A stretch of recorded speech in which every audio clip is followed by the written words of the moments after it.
I didn't flinch. I didn't even blink.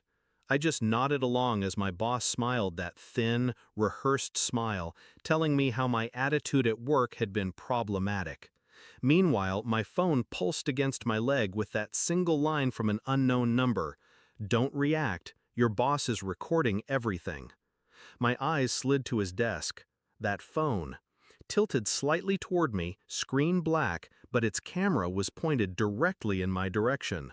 I'd seen him do it to others, set people up, twist their words, ruin their careers while his own reputation stayed spotless. But I never thought he'd try it with me, until that moment. And I realized I was already in the trap. I once admired him.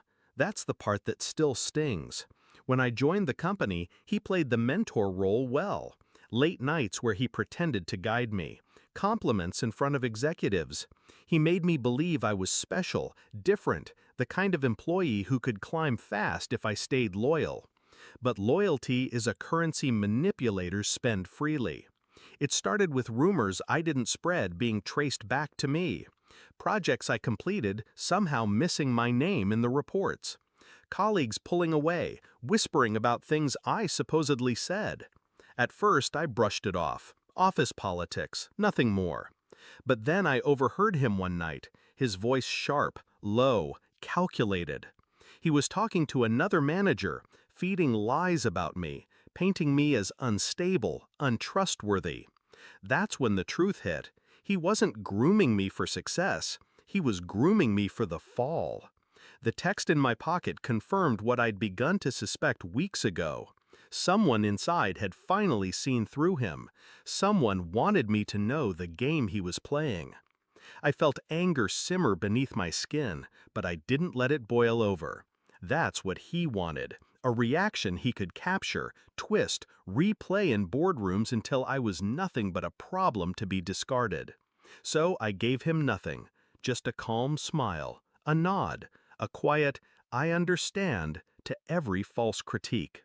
And in that silence, I made a decision. If he wanted a performance, I'd give him one, but not the one he expected. For weeks after, I moved like a shadow. Every interaction with him I documented. Every email he sent I archived. Every colleague he tried to poison against me I approached directly, with kindness, with clarity, dismantling his lies piece by piece.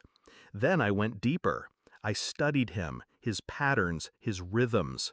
The way he set traps, always the same cycle. He'd isolate, manipulate, record, then report. He'd been doing it for years, and no one had stopped him because no one had proof. That was going to change.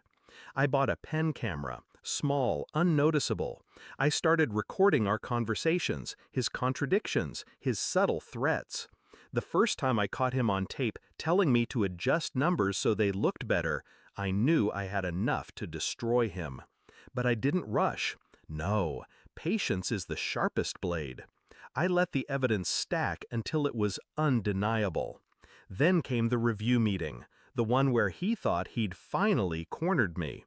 He leaned back in his chair, phone still angled, rehearsing the same lines he'd fed to others before me. You need to work on your honesty, your reliability. People feel they can't trust you. I nodded, steady. I understand.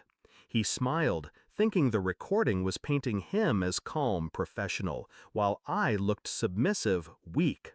That's when I pulled out my phone.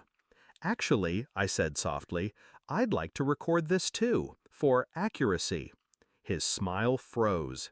His hand twitched toward the phone on his desk, but it was too late. I hit play. From my speaker came his own voice, clear as glass. Just adjust the numbers. No one will check. If anyone asks, I'll back you up. Then another clip. His laugh. Don't worry, I've ruined better reputations than yours. Clip after clip, his own words, his own traps, all turned against him. The blood drained from his face.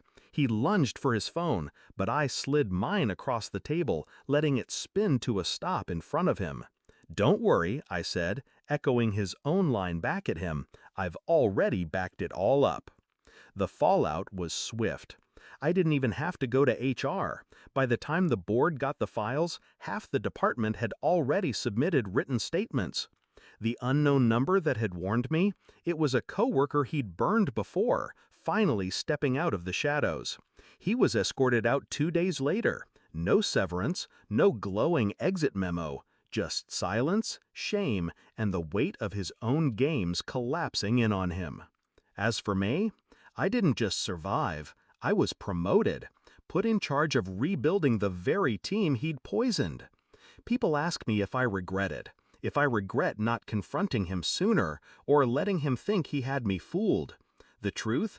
I don't regret a second, because revenge isn't loud, it isn't messy, it's quiet, precise, surgical. It's watching someone step into the trap they set for you and closing the door behind them. He thought he had me recorded.